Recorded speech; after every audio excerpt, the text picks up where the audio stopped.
Assalamualaikum warahmatullahi wabarakatuh. Pemirsa Oku TV, ketemu lagi dengan saya Sri Agustati dalam Bicara Sudut Pandang. Hari ini kami kedatangan tamu istimewa. Ada Bapak Johnson, Kepala Desa Anyar, Kecamatan Buai Pemuka Bangsa Raja, yang akan kita ajak berbincang-bincang dalam program Bicara Sudut Pandang kita dengan mengambil tema mengembangkan potensi desa di pesisir Komering. Sebelumnya kita kenalan dulu, Pak Johnson ini selaku Kades Desa Anyar ya, Kecamatan Buai Pemuka Bangsa Raja, salah satu desa yang ada di pesisir Komering ya. Boleh sedikit bercerita nih Pak untuk pemirsa Oku TV, Desa Anyar itu sendiri seperti apa? Jadi begini Bu, masalah di Desa Anyar itu desa kita itu pecahan dari Desa Muncak Kabau yang tadinya Muncak Kabau Anyar, dan pada tahun 90-an itu dijadikan Desa Anyar namanya. Jadi kalau dulu terkenal dengan kenakalan-kenakalan remaja yang ada di pesisir Komering itu Desa Muncak Kabau dan Desa Anyar, tapi alhamdulillah saat ini sudah terkendali. Okay. Jadi kenakalan-kenakalan remaja sangat drastis berkurang dan tidak ada terjadi selama kami menjabat selama hampir 1 tahun ini, tidak ada terjadi pembegalan di daerah. Iya, Bapak selaku Kades Desa Anyar ini periode pertama? Iya, periode pertama. Dilantik tanggal 7 Juni 2021. 7 Juni 2021 ya, pada saat Pilkades serentak pada tahun 2021, dan Bapak Johnson adalah Kades Anyar untuk periode pertama ya. Dan tadi sudah sempat disampaikan pemirsa Oku TV bahwa Desa Muncak Kabau, Desa Anyar dulunya memang dikenal dengan kriminalitasnya, rawan ya, daerah yang rawan. Tapi alhamdulillah tadi sudah sempat disampaikan selama beliau menjabat semuanya aman, bisa terkendali ya. Untuk kenakalan-kenakalan remajanya juga bisa dikendalikan ya, Pak Johnson. Iya, baik. Pemirsa Oku TV, kita akan berbincang-bincang lebih lanjut lagi mengenai potensi desa dari Desa Anyar sendiri. Tapi sebelumnya untuk jumlah penduduk Pak Johnson ini berapa? Untuk Desa Anyar jumlah penduduk sampai saat ini 1.832 penduduk. 1.832 jiwa gitu ya, untuk jumlah penduduk yang ada di sana. Dan kita ketahui juga mengenai karakter ya, dari masyarakat desa pesisir Komering ini cukup keras. Tapi Bapak asli dari desa Putra daerah ya, jadi cukup memahami lah ya karakter dari masyarakat sehingga bisa mengayomi masyarakat dari Desa Anyar. Nah, sedikit bercerita Pak untuk mata pencarian dari masyarakat Desa Anyar sendiri itu apa? Kalau mata pencarian mayoritas itu adalah petani. Jadi dia petani dan pekebun. Jadi sebagian besar adalah pekebun juga ada, dan juga petani persawahan. Nah, untuk perkebunan sendiri ini apa nih? Untuk perkebunan itu duku, duren, banyak lagi pinang, terus porang saat ini lagi dikembangkan di daerah kita di desanya. Porang itu lagi yang saat ini lagi dikembangkan. Ya. Duku, duren itu sudah cukup dikenal ya di pesisir Komering. Siapa yang tidak tahu dengan duku Komering, kemudian juga durennya. Nah Pak, untuk Desa Anyar sendiri apa sih yang dilakukan oleh pemerintah desa khususnya untuk membuat potensi-potensi yang ada di Desa Anyar itu bisa dikembangkan? Jadi begini Bu, selama kita menjabat beberapa bulan yang lalu, kita mencoba untuk menggali potensi yang ada di desa kita. Tentunya itu potensi dari perkebunan yang ada di sana.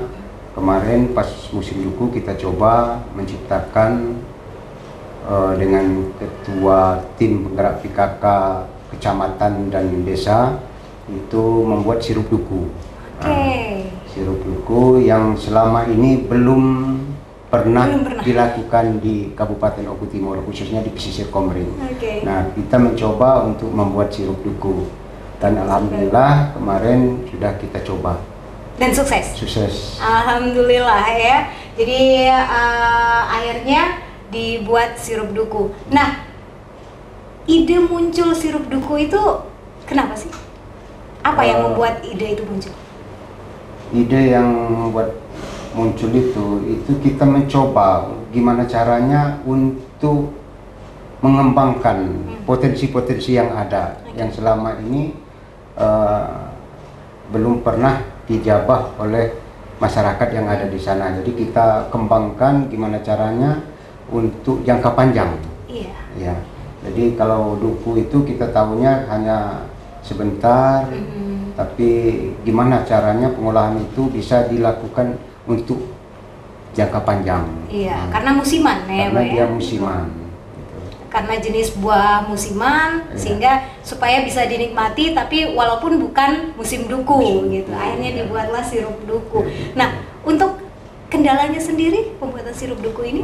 Kalau untuk kendala saat ini karena kan namanya musiman tahunan, belum tentu dia di wilayah kita itu juga buah. Jadi terpaksa kita ngambil di wilayah-wilayah lain untuk membeli dukunya, buah dukunya. Buah dukunya. Dan saat ini juga kayaknya sudah lumayan cukup jarang ya Pak ya? Ya, untuk saat ini. Tidak setiap tahun juga musim duku itu berbuah gitu kan? Tapi walaupun di tempat kita itu nggak buah, di wilayah lain itu ada yang buah. Ada. Gitu. Jadi kita bisa mengambil dari wilayah yang lain. Baik. Nah, bekerja sama dengan siapa saja nih untuk pembuatan sirup duku ini? Untuk saat ini masih tingkat kecamatan dan dengan ibu-ibu tim penggerak PKK.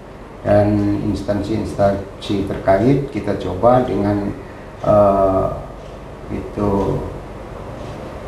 tim ahli dari Pak Bupati.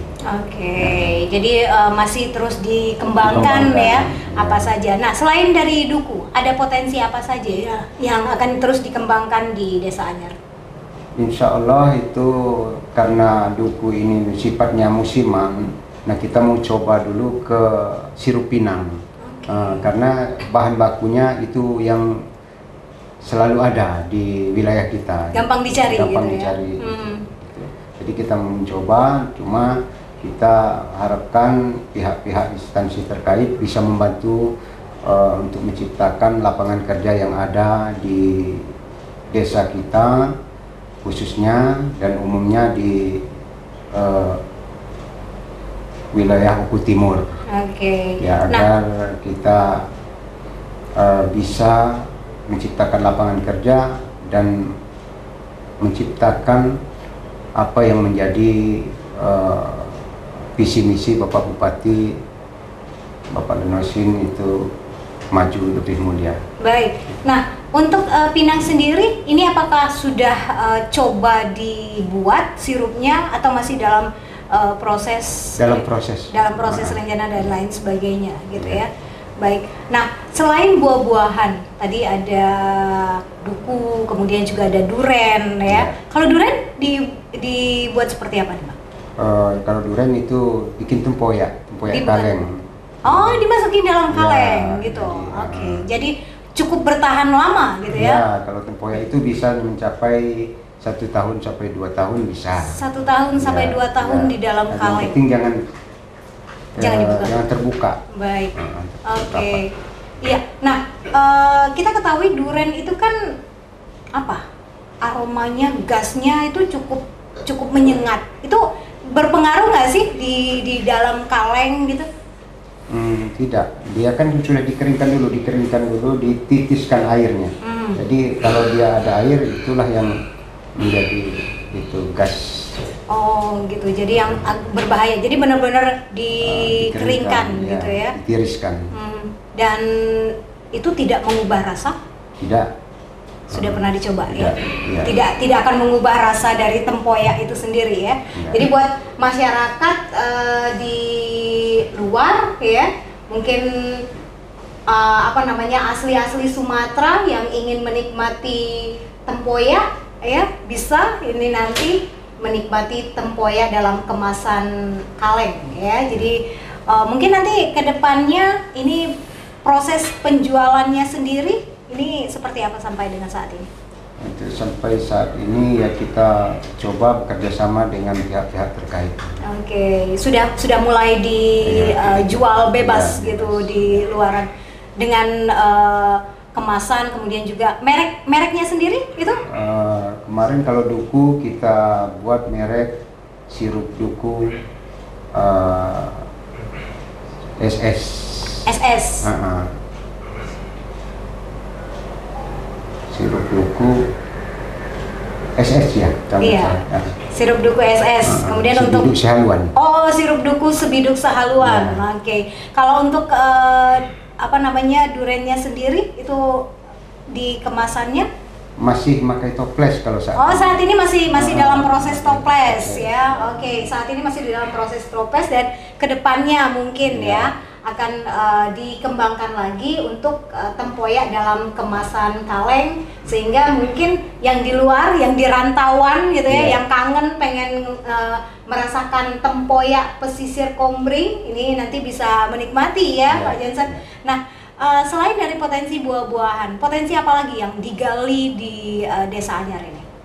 Untuk ke depan ini kita mencoba untuk meningkatkan tempat wisata, kebun wisata. Kebun wisata. Ya, harapan kami apabila nanti bisa terlaksana jembatan gantung yang kita ajukan kepada Pak Gubernur dan Pak Bupati, kalaupun sudah terlaksana, di situ nanti akan kami buatkan kebun wisata. Ya. Itu akan ada kebun wisata sehingga masyarakat bisa datang ke sana dan buah-buahan ya, tentu saja buah-buahan yang asli gitu ya, asli dari Kombring ini akan bisa dicicipi ya, mungkin nanti. Jadi saat ini masih dalam proses untuk pengembangan ya, terutama jembatan gantungnya dulu gitu, karena itu salah satu akses ya, menuju ke kebun wisata tersebut. Ya, pemirsa Ubu TV menarik perbincangan kita seputar potensi desa di pesisir Kombring, yaitu Desa Anyar, Kecamatan Buai Pemuka Bangsaraja. Kami akan lebih dalam lagi menggali seperti apa sih potensi-potensi yang ada di sana dan apa saja yang dilakukan oleh pamongnya atau kepala desanya untuk terus mengembangkan potensi Desa Anyar. Kita akan kembali setelah yang satu ini.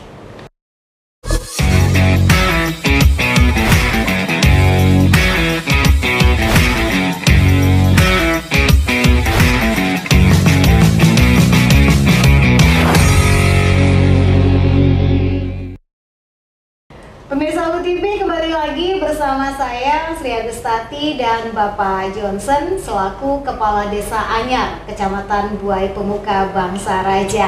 Ya, Pak Johnson tadi sudah sempat dijelaskan mengenai apa saja sih potensi-potensi dari Desa Anyar, baik itu potensi buah-buahannya karena diketahui masyarakatnya adalah petani dan pekebun ya Pak ya, kemudian juga potensi wisata yang saat ini lagi dikembangkan ya. Dan Pak Johnson tadi sudah sempat menyampaikan bahwa Bapak kepala desa baru ya Pak ya. Jadi periode pertama di Desa Anyar. Nah, ini yang cukup menarik ya Pak Johnson, bahwa di program kami sebelumnya ini kami sempat berbincang-bincang dengan Camat Buai Pemuka Bangsaraja, adanya terobosan baru yang dilaksanakan di Kecamatan Buai Pemuka Bangsaraja untuk 7 desa yang ada di sana, yaitu Pamong Belajar. Salah satunya adalah Desa Anyar ya, karena kepala desanya baru, pamong-pamongnya juga baru. Nah, ini apa yang bisa disampaikan mengenai kegiatan Pamong Belajar ini, Pak? Oh, jadi begini Bu, masalah Pamong Belajar ini, jadi kita seluruh pemerintahan yang ada di Kecamatan Buai Pemuka Bangsaraja itu oleh Bapak Camat, dia memberi kemudahan dan mengajak kepada seluruh pamong praja yang ada di Kecamatan Buai Pemuka Bangsaraja untuk mengikuti mata kuliah.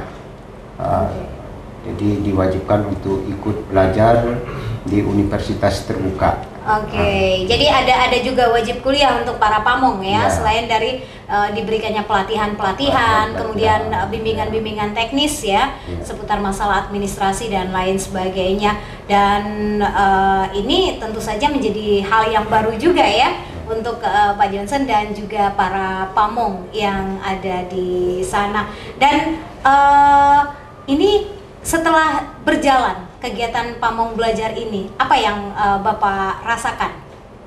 Ya, sangat menunjang bagi kami untuk seluruh pemerintahan, jajaran pemerintahan. Kenapa? Jadi kita itu dapat dengan mudah menyerap apa yang diberikan kepada kita dan untuk desa kita, untuk gimana cara memajukan di wilayah-wilayah kita, di desa-desa kita. Tentunya dengan adanya pamong wajib belajar ini agar mempermudah apa yang akan kita lakukan ke depan untuk memajukan desa kita. Iya, jadi betul-betul sangat terbantu ya Pak ya dengan adanya kegiatan pamong belajar ini, sehingga para pamong bisa memahami gitu ya, terutama masalah administratif desa gitu ya. Oke, baik Bapak, ada harapan ke depannya untuk Desa Anyar, baik itu kepada pemerintahan maupun juga kepada masyarakat Desa Anyar sendiri? Ya, harapan kami pemerintahan yang ada di Kecamatan Buitmungka Bangsa Raja, khususnya yang ada di Desa Anyar, kami berharap agar pemerintah benar-benar dapat memberikan kemudahan-kemudahan yang sifatnya untuk membangun desa kita, dan juga dapat memberikan inovasi yang sifatnya membangun guna untuk memperbaiki citra yang ada di pesisir Komering, khususnya di desa kita, Desa Anyar. Desa Anyar ya, mudah-mudahan nanti ke depannya Desa Anyar tidak lagi ya dikenal dengan hal-hal yang negatifnya gitu, tapi dikenal dengan inovasi-inovasinya, mulai dari sirup duku dan lain sebagainya tadi. Nah, ada yang mau disampaikan untuk masyarakat Desa Anyar, Pak? Untuk masyarakat itu saya berharap agar kita lebih berpikir maju dan bisa menciptakan desa yang nyaman, aman, yang bisa membuat citra kita lebih baik. Baik, terima kasih Pak Johnson untuk waktu yang sudah diberikan. Kita sudah bincang-bincang cukup panjang pada hari ini tentang bagaimana mengembangkan potensi desa yang ada di pesisir Komering, dan kita berharap seperti harapan Bapak juga bahwa untuk mengembalikan citra baik ya dari desa yang ada di pesisir Komering, khususnya Desa Anyar, sehingga dikenal dengan hal-hal yang positifnya. Mudah-mudahan terus berkembang untuk sirup dukunya, dan kita bisa mencicipi nanti ya seperti apa rasa sirup duku, sirup pinang, kemudian juga tempoyak duren dalam kemasan kaleng. Dan ini bisa dikenal tidak hanya di tingkat kabupaten, tapi juga di tingkat provinsi, nasional, bahkan mungkin nanti bisa internasional. Amin ya. Selesai sudah bicara sudut pandang kita pada hari ini, dan kami akhiri. Wassalamualaikum warahmatullahi wabarakatuh.